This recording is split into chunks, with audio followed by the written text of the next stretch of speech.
Hello friends, आज हम बात कर रहे हैं 12th साइंस चैप्टर नंबर 7 के बारे में।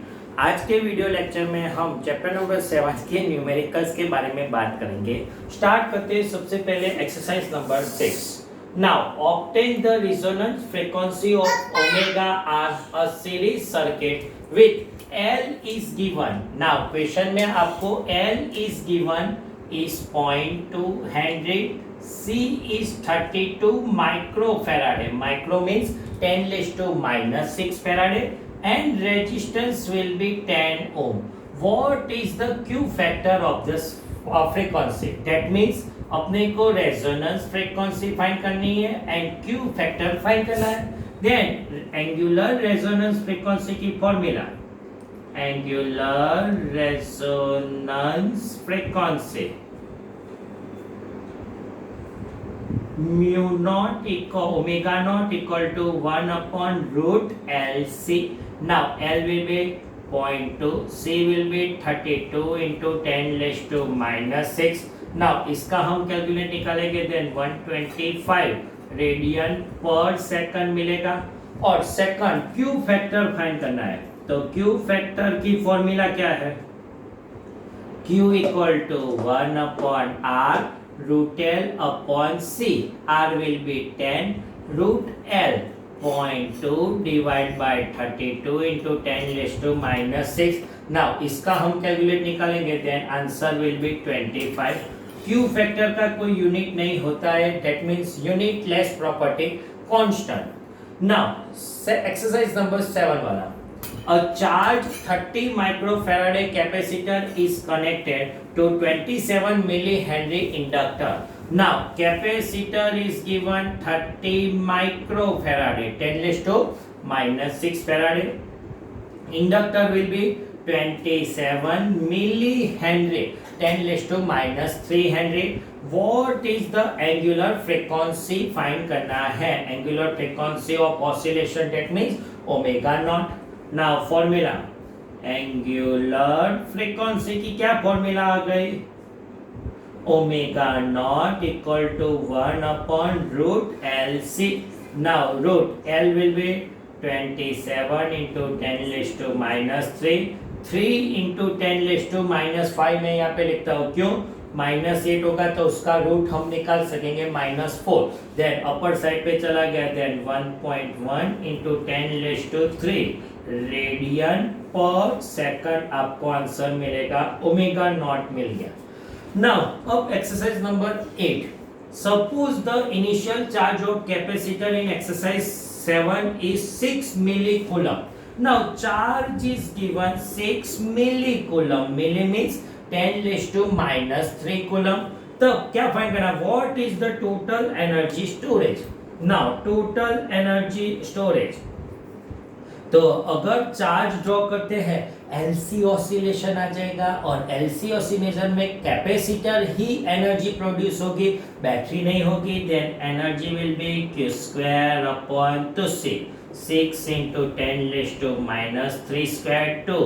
Capacitance will be 30 into 10 raised to minus 6.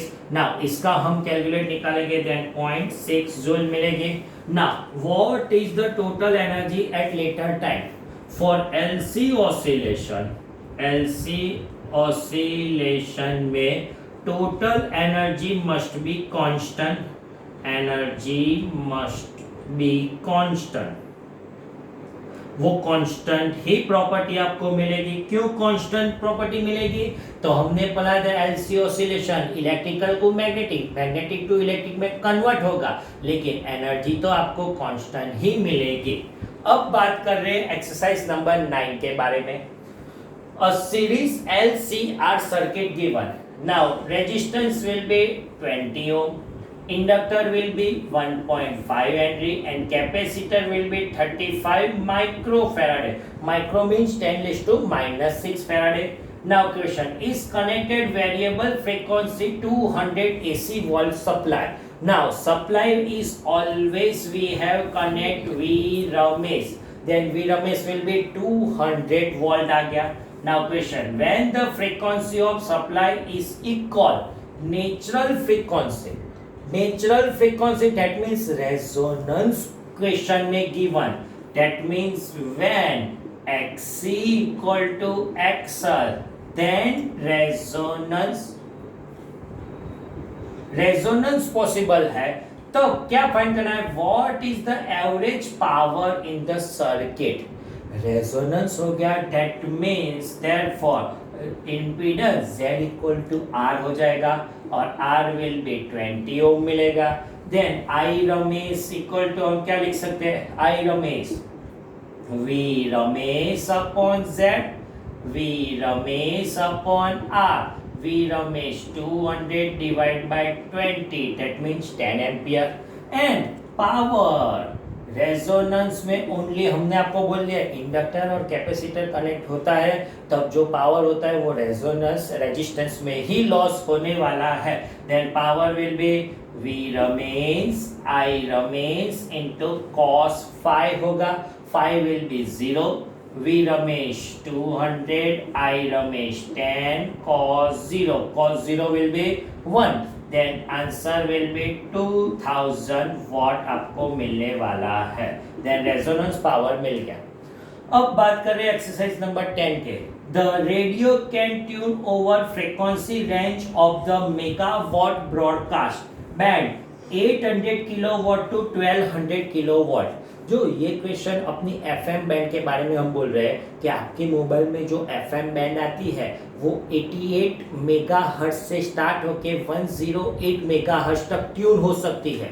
ये ट्यून क्यों हो सकती है कि उसके लिए जो कैपेसिटर इनबिल्ट होता है वो वेरिएबल होता है, यही अपने को फाइंड करना है। लेकिन यहाँ पे क्वेश्चन में two frequency given 800 kilo hertz, kilo means 10⁻³ hertz, 8 into 10⁻5 hertz बोल सकते हैं। Second frequency will be 1200 kilo hertz, 1200 into 10⁻³ hertz, then 12 into 10⁻5 hertz मिलेगा।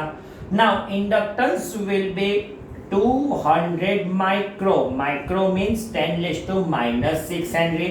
What must be the range of variable capacitor C1 और C2 आपको find करना है।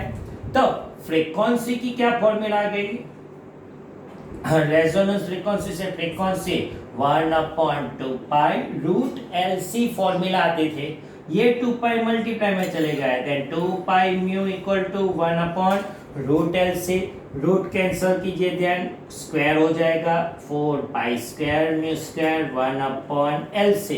Then C को subject बनाएंगे क्या मिलेगा 1/4 pi square mu square into L। Now ये वैल्यू आपको 2 कैपेसिटेंस पे लिखनी है। तो फर्स्ट वाली capacitance C1, first C1 equal to हम क्या लिख सकते हैं 1/4 pi square mu 1 square into L। And second के बारे में बात करेंगे, then C2 will be 1/4 pi square mu 2 square into L आ जाएगा।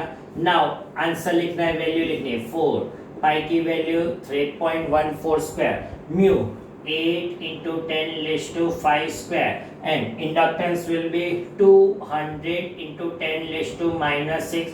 इसका आप कैलकुलेट निकालेंगे देन 88 into 10⁻12 फैराडे 198 यहाँ पे मिलेगी 198 into 10⁻12 faraday, that means 198 pico faraday बोल सकते हैं ना।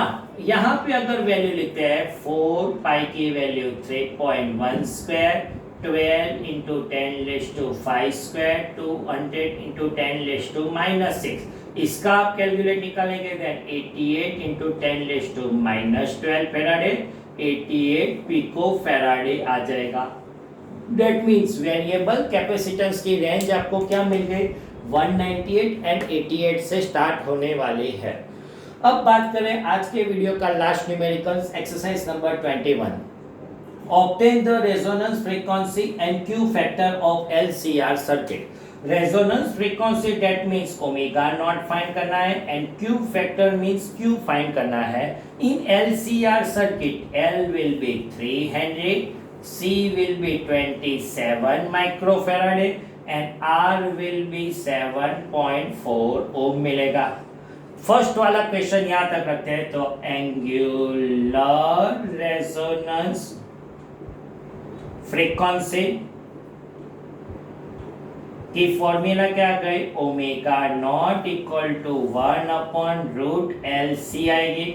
Now L will be 3, C will be 27 into 10⁻⁻⁶। इसका आंसर 111.1 रेडियन पर सेकंड मिलेगा। नाउ ओमेगा नॉट मिल गया, then Q factor will be Q equal to 1 upon R root L upon C, 1 upon 7.4 root L, 3 divide by 27 into 10⁻⁻⁶। इसका अब calculate निकालेंगे, then 45.04 Q factor मिलेगा। Q factor की value unitless हो गई। अब सेकंड वाला question, now it is described to improve the sharpness of resonance, that means Q factor improve करना है, and circuit by reducing of full width of half minimum factor to be 2, that means Q factor double करना है without change in frequency। तो क्या change करेगा, Q and R are inversely proportional, that means from equation Q is inversely proportional to R, then when resistance will be half, then Q factor will be double मिल जाएगा। Now resistance half करना पड़ेगा, that means resistance अपना given 7.4 divide by 2, 3.7 ओम हम जो कर देंगे तब Q factor आपको डबल मिल सकता है। तो ये भी अच्छा वाला, क्वाइट इजी वाला न्यूमेरिकल्स कंप्लीट। तो आज के वीडियो लेक्चर में हम यहाँ तक न्यूमेरिकल्स रखते हैं। Thank you very much.